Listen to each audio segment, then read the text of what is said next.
Blocked from being sold for $3.8 billion to protect cheap fares, America's cheapest airline is now gone for good. May 2nd, 2026, 3 a.m. Eastern. Spirit Airlines posts one sentence: "Do not go to the airport. Every flight canceled. Roughly 15,000 workers out. More than 90 bright yellow jets stranded at the gates." The document that grounded this airline was written to protect you. Here is the whole collapse in one line. The government blocks the buyout. No buyer, no path to scale. No scale, a wall of debt. 2 bankruptcies in 9 months. A $500 million rescue dies at the finish line. Then, no airline. This is the rise, the turn, and the fall of Spirit Airlines. Spirit invented the bare fare in America. The first U.S. airline to unbundle the ticket. The seat, the bag, the water, everything extra. By 2022, it was the country's largest ultra-low-cost carrier, flying to 92 destinations in 16 countries. Its planes worked 13-hour days. Its seats didn't recline. Its margins did, and the model worked. In 2019, Spirit earned $335 million in profit. Now the number that matters. The Justice Department found that when Spirit enters a route, fares fall 17%. When Spirit leaves, fares rise 30%. Remember that 30%. It comes back. Then the pandemic burned $429 million in a single year, and Spirit never posted an annual profit again. But the wound that killed it wasn't the virus. It was a signature on a merger agreement. And that 30% statistic? It will be read aloud in federal court as evidence. February 2022. Frontier offers $2.9 billion in cash and stock to combine the 2 discount airlines. JetBlue wants Spirit too and goes hostile. $30 a share, straight to the shareholders. July 28, 2022.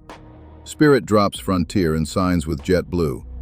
$33.50 a share, all cash. $3.8 billion. The 5th largest airline in America. Everyone signed. Shareholders approved. One signature was left, and it wasn't theirs to get. March 7, 2023. The Justice Department sues to block the deal. Attorney General Merrick Garland announces it himself. Higher fares and fewer seats, harming millions of consumers on hundreds of routes. January 16, 2024. Federal Judge William Young agrees and blocks the $3.8 billion deal. His reasoning: the elimination of Spirit would harm cost-conscious travelers who rely on Spirit's low fares. Then the famous line: Spirit is a small airline, but there are those who love it. To those dedicated customers of Spirit, this one's for you. The court saved the cheap fare. It also closed the exit Spirit's management had bet on. JetBlue paid a breakup fee of roughly $70 million and walked away. Spirit was left alone with its debt, more than $1 billion of payments coming due in 2025 and 2026. Stay with me. This is where the dying starts. November 18, 2024. Spirit Files. Chapter 11. The first major U.S. airline bankruptcy since American in 2011. The deal is pre-packed. Bondholders swap $795 million of debt for equity, put in $350 million of new money, and lend $300 million more to keep the lights on. Shareholders are wiped to zero. At filing, the Associated Press tallies the damage. More than $2.5 billion lost since the start of 2020. On March 12, 2025, Spirit emerges. Slimmer, alive, for 170 days. Second quarter, 2025. A net loss of $245.8 million. 270 pilots furloughed. Cash down to $407 million. August 11th. In its own SEC filing, Spirit writes the words no company wants to write. Substantial doubt as to the company's ability to continue as a going concern. The stock falls 42% in a day. August 21st. Spirit borrows the entire $275 million left on its credit line. All of it. August 29th. Chapter 11. Again. 2 bankruptcies in 9 months. $2.4 billion in long-term debt. And the shares? Expected to be canceled, the filing says, and have no value. Early 2026, one last plan. Slash $7.4 billion of obligations down to 2.1. In March, the bondholders agree. Then the world intervenes.